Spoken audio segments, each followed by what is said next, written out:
Welcome to this explainer. Today, we're taking a really fascinating, impartial deep dive into a profound and historically significant theological text.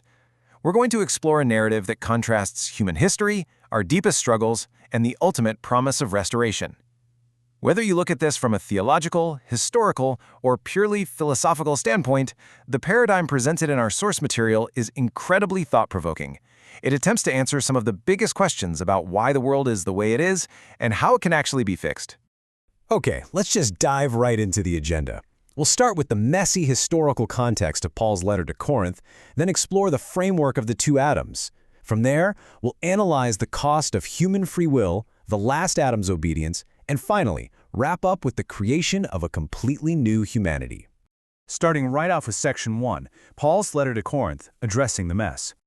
So to really grasp the profound concepts in this text, we actually have to look at 1 Corinthians chapter 15.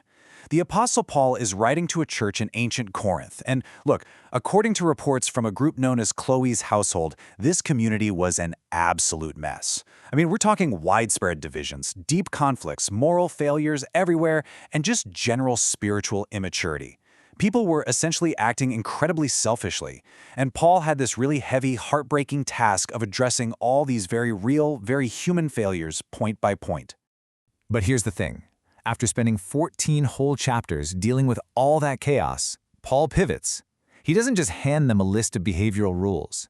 Instead, right here in chapter 15, he circles back to the absolute foundation of their faith. He essentially tells them that the ultimate answer to all their human messiness isn't just, trying harder. It's the core truth of the gospel itself. He uses their very dark, shameful situation to reveal an incredibly glorious and hopeful truth. Which brings us to Section 2. The tale of two Adams in the paradigm of history. Now, to answer the chaos of Corinth, and really the chaos of the whole world, the text introduces this massive paradigm. It basically groups all of human history under two defining figures. We start with the first Adam. Now, what's really interesting here is the linguistic root of his name. In Hebrew, Adam comes from Adamah, which literally translates to earth, ground, or soil. So the very name of the first man emphasizes his totally earthly physical origin. He was literally formed from the dust.